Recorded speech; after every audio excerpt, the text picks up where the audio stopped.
Welcome to Coastal Frequency. I'm Cindy Fowler, and today we bring you a new episode in our ongoing series, Meet the Innerpreneurs of Long Beach. Today, we introduce you to Dan Tapia, who has brought courage and conviction to the table right here at his restaurant, 4th&Olive. Welcome, Dan, to Coastal Frequency. Thank you. Tell our listeners about your powerful story.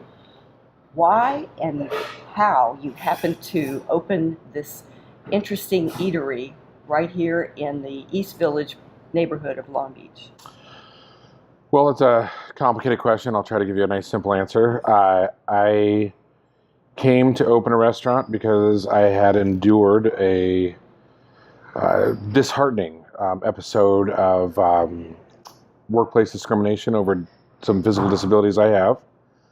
And I just didn't want to be told what to do by anybody else again. So here we are.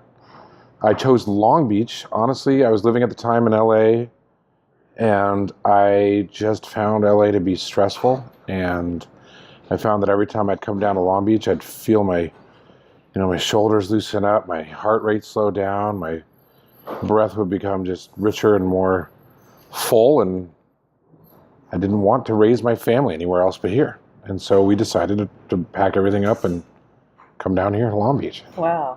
Now, I think you were in the service for a while. I was. I'm a submarine veteran. I was in the Navy. I was enlisted for a while. Then I went to the academy. And then I had some injuries, some neck injuries. I broke my neck. I have, to this day, it's kind of a long story how we got here, but I have limited feeling in my hands and feet. So I'm what's called a walking quadriplegic. Well, you are certainly an example of someone who has shown such courage and conviction, and I know you have some very strong feelings about your restaurant and your eatery and the kinds of foods that you begin with your ingredients and where you get them. What's the story behind that? Well, when we founded this restaurant, we had a principle that a restaurant ought to be to a community what a kitchen is to a home. So it needs to be the safest place. It needs to be where the people who live here come to nourish their bodies and their souls. And so in order to do that, we had to make sure from the get-go that we were very aware of all of everything we put on the plate.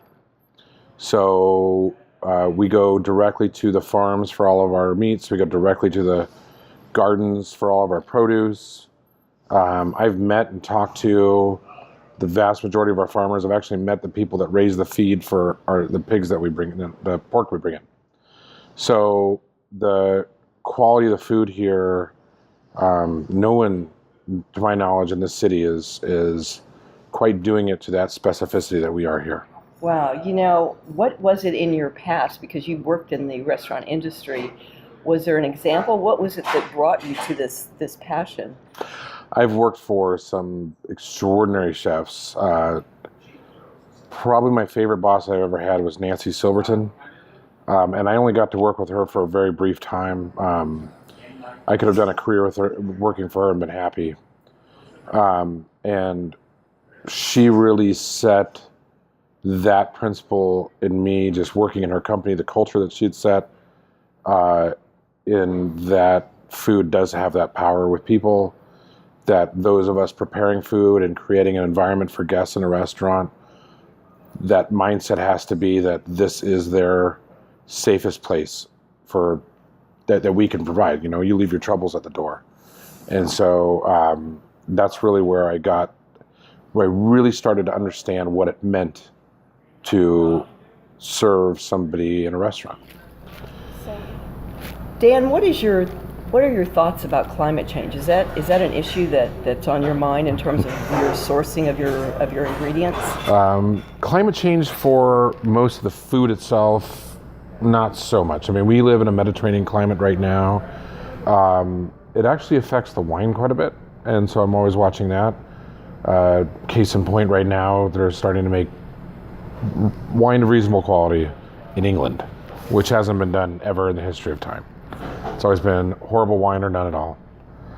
Food-wise, we because everything we do is so close to the coast, there isn't quite that variety of most of our foods. Our pork comes from Marin County. I mean, they are right there on the beach where they're raising these hogs. The food shed for those hogs are all local farms around that area. So there's not a huge amount of climate change impact on us. I suspect if we received more of our stuff from, the breadbasket areas of the country, then we'd probably be more affected. I understand it though that you do prefer everything you can get locally. You would prefer, right? Absolutely. We have, at any given time, we have upwards of 25 to 30 different vendors. So different small farms, and it obviously depends on the season, and these are all just small boutique, tiny little family farms. Mm-hmm. You'll never see a big food service truck out in front. Yes. There's no soul in that produce. So health-wise, are you concerned about people's health? And not when they eat here. Yeah. If they eat elsewhere, I am. And so how do we get the word out to the public about these ingredients and the importance of preparing food? Yes, we all want it to be delicious, but we also want it to be healthy. And how can we teach the other restaurants and teach the consumers what to expect and how to ask for these? I think the first thing that consumers need to feel more comfortable asking their server or the manager on duty where their food comes from. How does it get there? We have unless it's really, really busy, so towards the beginning or end of our meal shifts, we're more than happy to take people through the kitchen. We do that because we have nothing to hide. You should know what's in your food. It's something, it nourishes your body, it gets you through your day, your ability to take care of your own family, do your job, whatever it is you do in life. Let's try to get that going today if we can. Okay. You said red cabbage or red cabbage, sour cabbage, or you don't have any red cabbage? I mean, it's yellow cabbage. Well, I'll let them know. Yeah, let's slice it up. Pizza the tart. All right. Yeah, so this is for the tart flambe. Okay. So those get rolled out. It actually takes a couple days for the dough to relax enough to get that in. What are you most proud about this restaurant? That is a very easy question to answer. I'm most proud of the staff that works here. So because of our policy of hiring veterans first, we have a lot of young men and women we've brought on that just don't have restaurant experience, and we've had to get them caught up in a hurry, teach them all the nuance and details, and they learn fast. They don't require a lot of management. They genuinely care about what they're doing, and they care about each other. The culture I've been able to be a part of, I feel like they really kind of built it, not me, is extraordinary. That's amazing. What is it about the rest of the restaurant industry that drives you most crazy? I know you have strong convictions about what other people are doing in terms of food. I do. I think people often forget that this is, yes, it's a business, and obviously I'd like to make a couple bucks, but that's going to take care of itself. It is a business, but it's an art first.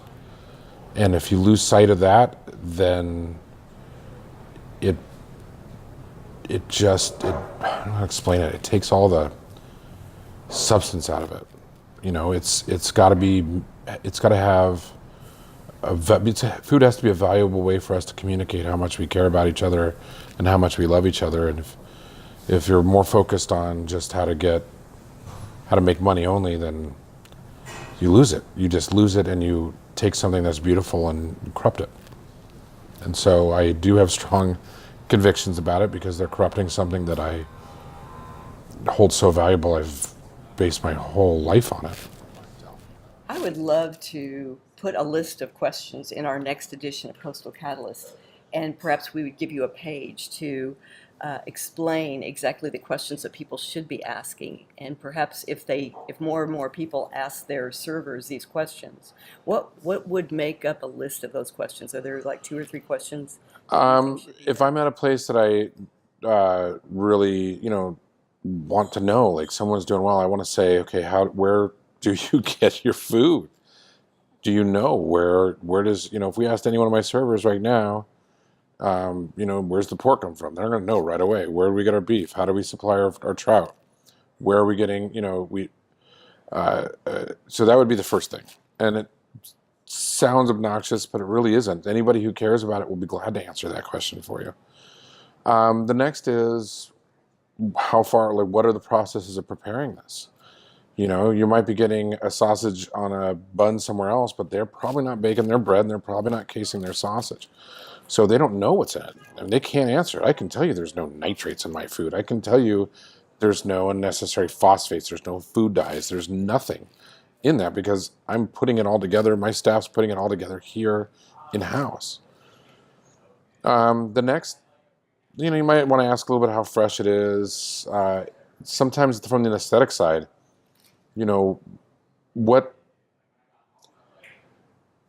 how much thought has been put into creating a wine list that matches the food? Because you're not just buying nutrients, you're buying experience. You're spending money that you've worked hard to earn, and just to have somebody pull, tomato sauce out of a can and slap it on some pasta, and frankly, they don't care about you. They care about what's in your wallet.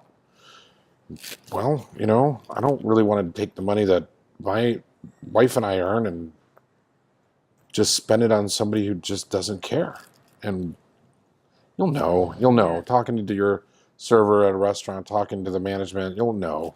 Right. I don't expect that every kitchen will maybe do kitchen tours like we do, but I would love to go on one of those tours. well, Maybe. why don't we take you on one in just a minute? All right. That sounds good. So right over here, we're changing between shifts. It's a little chaotic, but so here we have they're making the dumplings. So this is our dry stock area, so again, nothing's really in a can besides mustard. It's a good time here for squash. And then we'll bring in so here's the tops. So we'll cut these to order every night for so over here we have some of our house cake sausages. Our fries are fried twice, so we fry them, we let them sit, and let us start to sit up. So here's the venison sausage. These are the Boudin Blanc. And over here, I'll show you. So these cheese we purchased, but our soft cheeses we make. So I think this is what they got. Yeah. So this is the curds being separated out right now. So this will set, and then we'll run it through a cheese pot and make our cheese from that. Wow. And so here's a little bit of the house-made cheese there. It must be amazing amount of manpower and woman power It is a to constant get amount of this stuff. all done. Wow. But we get it How do done. you keep it straight? It's like, where's the Just lists, a list? checklists, worksheets, Excel, keep it all organized. And some of it is just hopefully we got everything done. It's all in your head. So, yeah. So over here we got some chicken marinating. So this is the chicken for our new chicken sandwich actually. Oh, So, it smells delicious. so it's sitting in buttermilk No wonder. for a few days, and Really? actually it's Max's marinade. Setting out here like Max, so this is probably what you were smelling earlier. I love bread. This is a true sourdough. Should we? Make it here. Oh yeah. Oh yeah. So That's unbelievable. we'll set up here. Cool. We got another one there. We make Really? our pretzels fresh every day. I think you're the best at what you do, honestly. So you just know, and if you don't feel comfortable, turn around and go somewhere else. Don't go back. Don't let them feed you again, because if they don't care about what they're putting in your body, then ultimately it's up to you to care about what you put in your body. Good point.